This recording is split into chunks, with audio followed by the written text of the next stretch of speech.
दोस्तों नमस्कार। एक बार फिर हाजिर हूँ दोस्तों आपके फेवरेट चैनल ट्रेंडिंग नाउ पे एक नई जानकारी और एक नई वीडियो के साथ। जी हाँ दोस्तों, आज हम बात करेंगे बचत योजना के बारे में। जी हाँ दोस्तों, जब अगर कोई व्यक्ति रिटायरमेंट जाने की कगार पे होता है तो एक उनकी सबसे बड़ी समस्या होती है कि हम अपने पैसे को कहाँ निवेश करें और अपने पैसे को कहाँ सुरक्षित निवेश करें और कहाँ से हमको ज़्यादा फ़ायदा मिले। तो इस स्थिति में पोस्ट ऑफिस सीनियर सिटीजन के लिए बहुत अच्छी अच्छी स्कीम लेके आया है। पोस्ट ऑफिस की कई ऐसी स्कीम है जिसमें मंथली इनकम स्कीम और सीनियर सिटीजन सेविंग स्कीम जैसे विकल्प सबसे बेहतर आज के समय में माना जा रहा है। तो दोस्तों, सीनियर सिटीजन सेविंग स्कीम और मंथली इन्वेस्टमेंट स्कीम के अलावे भी और भी छोटी छोटी योजनाएं हैं पोस्ट ऑफिस की, जिसके थ्रू आप एक अच्छी योजनाबद्ध तरीके से अपने रिटायरमेंट के पैसे को उसमें इस्तेमाल कर सकते हैं। लेकिन भविष्य की प्लानिंग करने से पहले इन दोनों स्कीम्स के रिटर्न को समझना ज़रूरी है दोस्तों। और आप अगर अपने बड़े पैसे को उसमें लगाना चाहते हैं तो उसके रिटर्न को कैसे मिलता है, क्या क्या फ़ायदा होता है, किस में ज़्यादा फ़ायदा है, वो कैलकुलेशन के साथ आपको इन्वेस्टमेंट करना चाहिए दोस्तों। तो आज हम इस वीडियो के माध्यम से दो जो इम्पोर्टेंट स्कीम है, post office monthly income scheme और सीनियर सिटीजन सेविंग स्कीम, मैं आपको कैलकुलेटर के माध्यम से कैलकुलेटर करके बताऊंगा कि किस स्कीम में पैसा लगाने से कितना फ़ायदा होगा और उस स्कीम के बारे में जानकारी भी दूंगा, क्या योग्यता है। सारे विषय के साथ आप हमारे वीडियो में बने रहें और वीडियो पसंद आने पे दोस्तों लाइक और सब्सक्राइब करना न भूलें दोस्तों। तो सबसे पहले दोस्तों देखते हैं कि मंथली इनकम स्कीम, डाकघर मासिक आय योजना। ये एक ऐसी स्कीम है जिसकी मदद से आप अपने परिवार वालों के लिए हर महीने एक निश्चित आमदनी का इंतजाम कर सकते हैं। जैसे कि अपने बच्चे के लिए हर महीने एक निश्चित जेब खर्च भेजने का सिस्टम बना सकते हैं।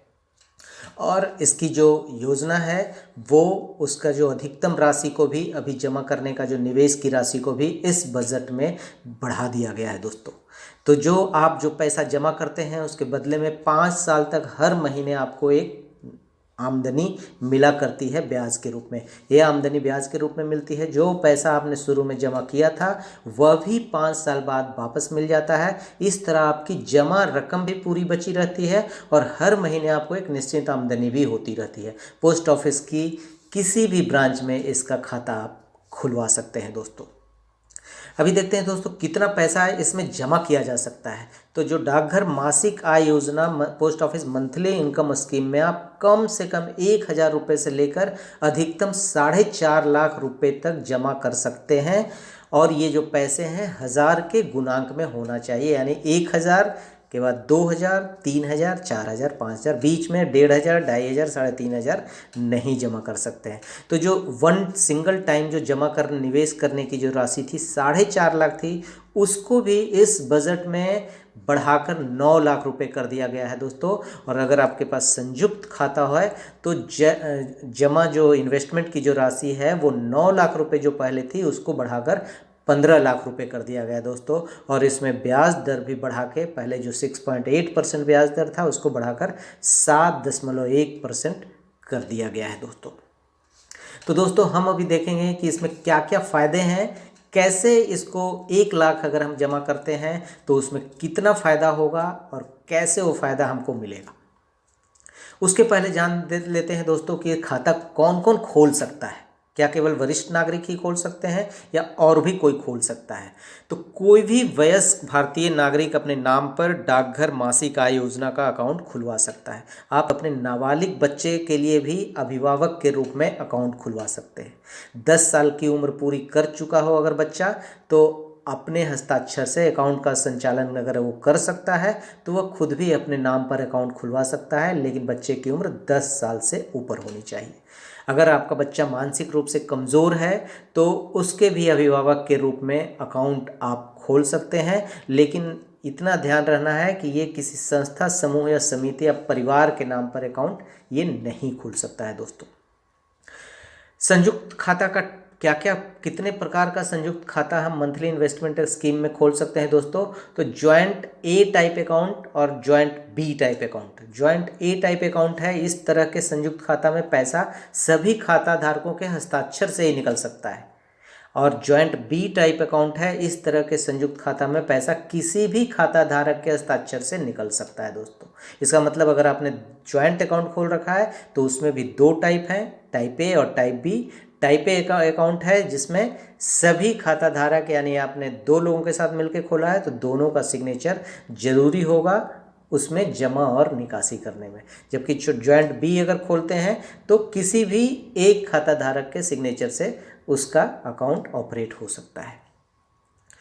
अगर आपने पहले से एकल खाता सिंगल अकाउंट खोल रखा है तो बाद में उसको ज्वाइंट अकाउंट में भी आपके पास बदलने का ऑप्शन रहता है। कभी भी सिंगल खाते को आप ज्वाइंट अकाउंट में बदल सकते हैं दोस्तों। अब सवाल उठता है कि संयुक्त खाते का पैसा किसे मिलता है? तो post office monthly saving account में जमा पैसों में सभी खाता धारकों को बराबर बराबर हिस्सा माना जाता है। हर खाता धारक को ब्याज के रूप में मिलने वाली आमदनी भी बराबर बराबर मिलती है और मैच्योरिटी के बाद जो पैसा वापस मिलता है वह भी बराबर बराबर मिलता है दोस्तों। अब हम देखते हैं दोस्तों कि क्या इस अकाउंट को बीच में हम बंद कर सकते हैं। तो सामान्य रूप से डाकघर मासिक योजना का अकाउंट 5 साल के पहले बंद नहीं किया जा सकता है, लेकिन किसी अनिवार्य आवश्यकता पर आप बीच में भी अकाउंट को बंद कर सकते हैं। बीच में अकाउंट बंद करने के लिए कुछ शर्तें हैं दोस्तों, उसमें आपका पैसा काटा जाएगा और वो शर्त है अगर 1 साल के पहले किसी भी कीमत पर अकाउंट बंद नहीं किया जा सकता है दोस्तों। 5 साल के लिए जो शर्त है दोस्तों उसमें अगर 1 साल है तो किसी कीमत पे अकाउंट को आप बंद कर ही नहीं सकते हैं। 1 साल से 3 साल के बीच में अगर आप अकाउंट बंद करते हैं तो आपकी जमा राशि का 2% काट लिया जाएगा दोस्तों। और उसके बाद 3 साल से 5 साल के बीच में अगर अकाउंट बंद करने पर जमा रकम में से 1% काटा जाएगा दोस्तों पेनाल्टी के रूप में। अभी एक सवाल उठता है कि खाता धारक की अगर बीच में अगर मौत हो जाती है तो पैसा किसे मिलता है?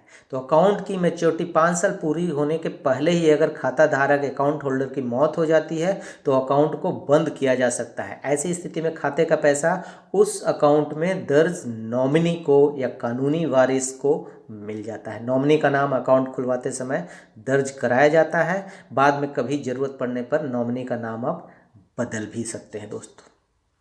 अब एक और सवाल है दोस्तों, अपने नाम पर कितने अकाउंट हम खोल सकते हैं? तो किसी एक व्यक्ति के नाम पर कितने ही post office monthly income saving scheme खुलवाया जा सकते हैं अकाउंट, लेकिन किसी एक व्यक्ति के नाम उसके सभी अकाउंट्स में जमा पैसों का योग एक व्यक्ति के लिए तय सीमा से अधिक नहीं होना चाहिए।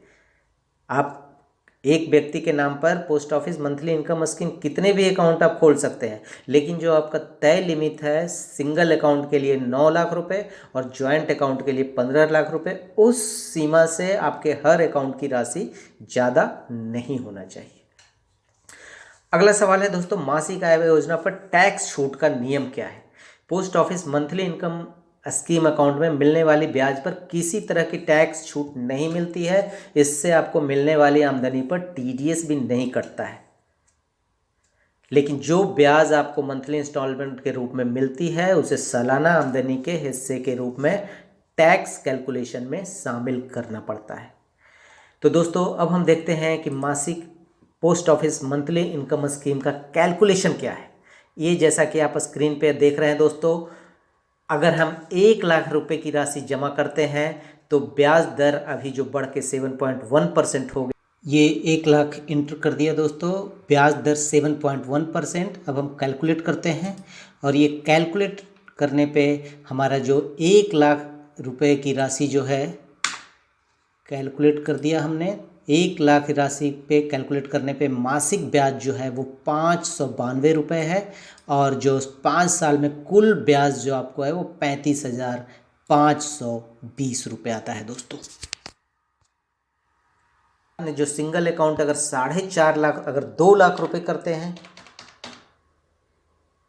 2 लाख रुपए अगर जमा करते हैं और ब्याज दर 7.1% है और हम अगर कैलकुलेट करते हैं तो वो जो मंथली इंटरेस्ट है वो 1183 रुपये आ जाएगा और 5 साल में कुल 70,980 रुपये ब्याज के रूप में हमको मिलेंगे। इसी तरह अगर हम 3 लाख रुपए जमा करते हैं तो 3 लाख की राशि पे मासिक जो ब्याज है वो मिलेगा 1775 रुपये और 5 साल में कुल ब्याज 1,06,500 रुपये।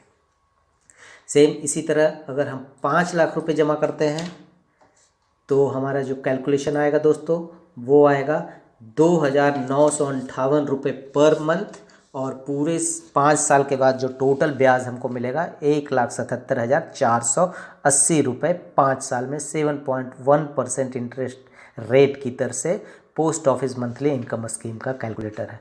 और जैसा कि आपने अभी देखा है कि राशि सिंगल अकाउंट में बढ़ा दिया गया है, 9 लाख भी कर सकते हैं जॉइंट अकाउंट में। तो अगर हम इसको 9 लाख रुपए मान करते हैं और कैलकुलेट करते हैं तो हमारी जो मासिक ब्याज है वो 5,325 रुपये होगी और 5 साल में जो टोटल ब्याज होगा वो 3,19,500 रुपये आता है दोस्तों। तो दोस्तों अभी हम इसी तरह अगर हम टोटल जो जॉइंट अकाउंट की जो राशि है 15 लाख रुपए अगर जमा करते हैं तो 15 लाख पे मिलने वाला जो ब्याज है वो आता है 8,875 रुपये पर मंथ। अगर आप 15 लाख रुपए जमा कर देते हैं तो 8,875 रुपये पर मंथ मिलेगा और 5 साल का आपका जो ब्याज है वो 5,32,500 रुपये हो जाएगा। तो ये कैलकुलेशन आप याद रखना दोस्तों। इसी तरह का कैलकुलेशन हम सीनियर सिटीजन सेविंग स्कीम के लिए भी करेंगे और उसमें देखेंगे कि 1 लाख रुपए जमा करने पे जहाँ पे मंथली इन्वेस्टमेंट स्कीम में 1 लाख जमा करने पे 592 रुपये आते हैं, तो सीनियर सिटीजन सेविंग स्कीम में भी 1 लाख रुपए जमा करने पे कितना आएगा, तभी हम बता सकते हैं कि कितना कौन सा स्कीम ज़्यादा फ़ायदेमंद है। तो अब हम बात करते हैं दोस्तों सीनियर सिटीजन सेविंग स्कीम के बारे में। सीनियर सिटीजन सेविंग स्कीम भी का अभी जो अमाउंट है, पहले जो 15 लाख रुपया था उसको भी बढ़ाकर अभी 30 लाख रुपए कर दिया गया है और ब्याज दर भी 7.6% से बढ़ाकर 8% कर दिया गया है। और इस स्कीम की खासियत है कि टैक्स छूट में भी इसको आप शामिल कर सकते हैं। तो सीनियर सिटीजन सेविंग स्कीम बुजुर्गों के लिए भारत सरकार की ओर से चलाई गई एक बहुत अच्छी योजना है और इस योजना के तहत आप इसमें खाता खुलवाने, पैसा जमा करने और निकालने का जो नियम सरकार ने बनाया है उसको आपके लिए जानना बहुत ज़रूरी है दोस्तों। कैसे होता है, इसकी आमदनी हमको कैसे मिलती है। जैसे कि हमने देखा post office monthly income scheme में हर महीने आपको ब्याज की रकम मिलती है, तो सीनियर सिटीजन सेविंग स्कीम में हर महीने नहीं, हर तीसरे महीने आपको इसकी आमदनी मिलेगी, यानी क्वार्टरली बेसिस पे। इसमें पैसा जमा करने पर आपको अगले 5 साल तक हर तिमाही में आमदनी की किस्त मिलती है। यह आमदनी हर तिमाही की पहली तारीख को आपके सेविंग अकाउंट में आ जाता है।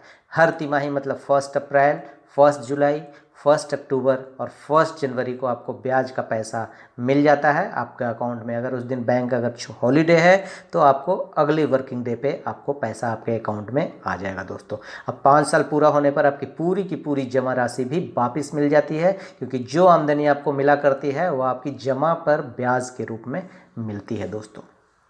और जैसा कि हमने आपको बता ही दिया कि इस पे जो इंटरेस्ट रेट है वो 8% की दर से अभी मिल रहा है। इसको 7.6% से बढ़ाकर अभी 1 जनवरी से 8% सालाना की दर से घोषित किया गया है।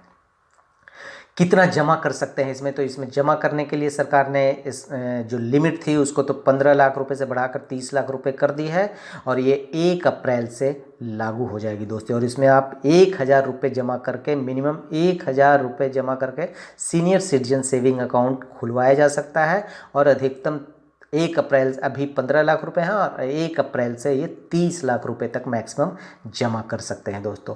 रिटायर कर्मचारियों के लिए जमा की कुल रकम उस रकम से अधिक नहीं होनी चाहिए जो कि उन्हें नौकरी से रिटायरमेंट बेनिफिट के रूप में मिली हो। जी हाँ दोस्तों, आपका रिटायरमेंट बेनिफिट जितना मिला है उससे ज़्यादा रकम नहीं होना चाहिए। नगद पैसा अगर आप जमा करते हैं तो 1 लाख रुपए तक ही जमा करना होगा। इससे अधिक अगर जमा करते हैं तो बैंक चेक के माध्यम से आप जमा कर सकते हैं। कौन कौन खोल सकता है इस खाते को, senior citizen saving scheme account को कौन कौन खोल सकता है? तो 60 साल की उम्र पूरी कर चुका कोई भी भारतीय नागरिक सीनियर सिटीजन सेविंग अकाउंट खोल सकता है। रिटायरमेंट या वीआरएस लेने वाले कर्मचारी 55 साल की उम्र में भी इसका अकाउंट खुलवा सकते हैं। जी हाँ दोस्तों, अगर आपने वॉलंटियर रिटायरमेंट स्कीम या प्री मैच्योर रिटायरमेंट लिया है तो 55 साल की उम्र में भी सीनियर सिटीजन सेविंग अकाउंट आप खुलवा सकते हैं।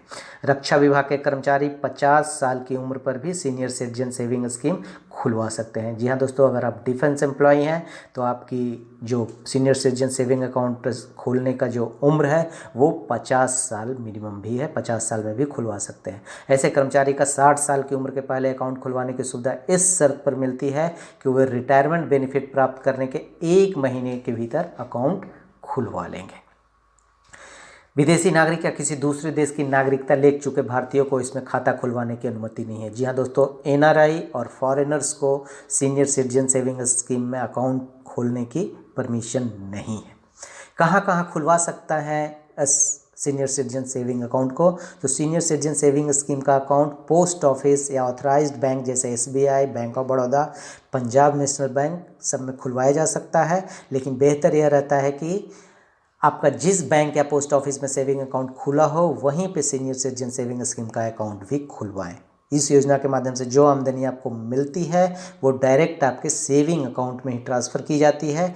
एक ही जगह दोनों अकाउंट होने से आपके लिए ज़्यादा सुविधाजनक होगा।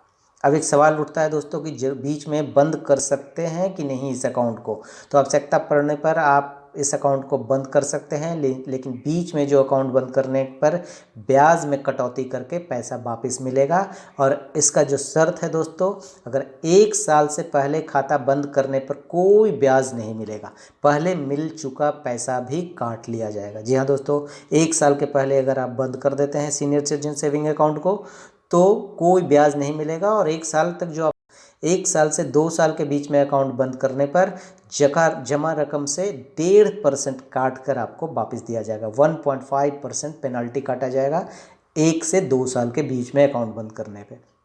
वहीं अगर 2 से 5 साल के बीच में अकाउंट बंद करते हैं तो जो आपका जमा रकम है उससे 1% वापस काट लिया जाएगा दोस्तों। अब है कि जो मैच्योरिटी पीरियड है 5 साल, उसके ऊपर हम इसको एक्सटेंड बढ़ा सकते हैं कि नहीं। तो अकाउंट के 5 साल पूरा होने के बाद आप चाहें तो अगले 3 साल के लिए इस खाते को एक्सटेंशन कर सकते हैं, विस्तार दे सकते हैं। इसके लिए ब्रांच में जाकर खाता विस्तार का फॉर्म भरना पड़ेगा, साथ में पासबुक भी आपको लेकर जाना पड़ेगा। मैच्योरिटी की तारीख से 1 साल के भीतर खाता विस्तार के लिए आवेदन किया जा सकता है। तो दोस्तों 3 साल के लिए खाता विस्तार आपको दिया जाएगा। अभी इसमें सीनियर सिटीजन सेविंग स्कीम में जॉइंट अकाउंट खुल सकता है कि नहीं? तो इसके लिए इसका जवाब है दोस्तों हाँ, सिर्फ अपनी पत्नी या पति के संयुक्त खातेदार बना सकते हैं। जैसा कि मंथली इन्वेस्टमेंट स्कीम में था, किसी भी 2 आदमी के साथ मिलकर आप 3 आदमी के साथ मिलकर आप जॉइंट अकाउंट उसमें खोल सकते हैं। लेकिन सीनियर सिटीजनशिप में केवल पति पत्नी या स्पाउस के रूप में ही आप जॉइंट अकाउंट होल्डर बना सकते हैं। संयुक्त खाता खोलने पर न्यूनतम उम्र की शर्त सिर्फ मुख्य खाता धारक पर ही लागू होगी। दूसरे खाता धारक की उम्र चाहे कितनी हो उसे शामिल किया जा सकता है। संयुक्त खाता होने पर 30 लाख रुपए तक आप इसमें जमा कर सकते हैं। अभी अगर खाता धारक की बीच में अगर मौत हो जाती है तो उस पैसे का क्या होगा? तो सीनियर सिटीजन सेविंग अकाउंट जिस व्यक्ति के नाम पे खुला है, अगर उसकी खाता अवधि पूरी होने के पहले मौत हो जाती है तो अकाउंट में जिस व्यक्ति का नाम नॉमिनी के रूप में दर्ज होगा उसे पूरा पैसा पाने का हक होगा। आप अपने अकाउंट में अपने परिवार के किसी व्यक्ति को नॉमिनी बना सकते हैं, लेकिन ध्यान रखें कि किसी विदेशी नागरिक को अकाउंट में नॉमिनी नहीं बनाया जा सकता है दोस्तों। टैक्स छूट का है, 80C के तहत टैक्स छूट मिलती है दोस्तों सीनियर सिटीजन सेविंग अकाउंट में। जबकि मंथली इन्वेस्टमेंट स्कीम जो है MIS पोस्ट ऑफिस की है उसमें आपको छूट नहीं मिलती है। तो ये भी जैसे प्रोविडेंट फंड, NSC, KVP, किसान विकास पत्र की तरह senior citizen saving scheme account भी 80C के तहत छूट के दायरे में आता है दोस्तों। अब हम देखते हैं कि इसका कैलकुलेशन क्या है दोस्तों।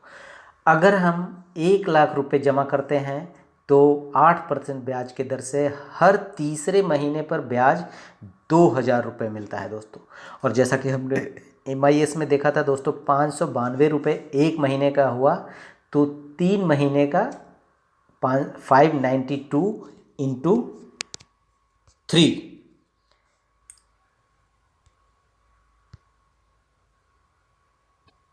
1776 रुपये होते हैं, जबकि सीनियर सिटीजन सेविंग स्कीम में अगर 3 महीने पर 2000 रुपये हैं तो यहाँ पे आपको 224 रुपये का सीधे सीधे फ़ायदा होता है सीनियर सिटीजन सेविंग स्कीम में। तो अगर हम यहीं पे इस फिगर को अगर 2 लाख रुपए करते हैं दोस्तों, तो ये कैलकुलेशन बढ़ के हर तीसरे महीने पे 4000 रुपये और 5 साल में कुल ब्याज 80,000 रुपये। सेम इसमें राशि जैसा कि हमने बताया कि अभी इसकी जो निवेश की राशि है वो 30 लाख रुपए कर दी गई है। तो अगर हम इसको 30 लाख रुपए अगर डालते हैं तो इसकी जो हर तीसरे महीने 60,000 रुपये होगा, यानी कि 20,000 रुपये पर मंथ आप इसमें पैसे ब्याज के रूप में पा सकते हैं। और 5 साल में जो कुल ब्याज होगा वो 12 लाख रुपए का होगा। तो आप अगर अपने रिटायरमेंट का पूरा पैसा भी अगर इसमें लगाते हैं दोस्तों, तो हर महीने आपको 20,000 रुपये इनकम होगा और 5 साल में कुल ब्याज आपको 12 लाख रुपए मिलेंगे और आपका पूरा पैसा भी सेफ वहीं पे पड़ा रहेगा दोस्तों। अगर हम इसमें 15 लाख रुपए जमा करते हैं तो जो ब्याज की दर है वो, अगर हम 15 लाख रुपए जमा करते हैं तो जो ब्याज की दर है वो 30,000 रुपये हर तीसरे महीने होगा दोस्तों, यानी कि 10,000 रुपये पर मंथ और 5 साल में कुल ब्याज 6 लाख रुपए होगा दोस्तों। तो ये senior citizen saving scheme calculator दोस्तों, जिसमें आप 1,000 रुपये जमा करने पे 20 रुपये मिलते हैं, 5,000 रुपये जमा करने पर 1,000 रुपये, 10,000 रुपये जमा करने पे 200 रुपये, हर तिमाही 50,000 जमा करने पे 1,000 रुपये, 1 लाख रुपए जमा करने पर हर तिमाही में 2,000 रुपये, 2 लाख जमा करने पर हर तिमाही में 4,000 रुपये और इसी तरह 15 लाख रुपए जमा करने पर हर तिमाही में 30,000 रुपये मिलते हैं दोस्तों। तो मंथली इन्वेस्टमेंट स्कीम और सीनियर सिटीजन सेविंग स्कीम, अगर दोनों में से अगर आप किसी एक को चुनना चाहते हैं तो सीनियर सिटीजन सेविंग स्कीम आपके लिए बेहतर रिटर्न देने वाला स्कीम है दोस्तों। धन्यवाद।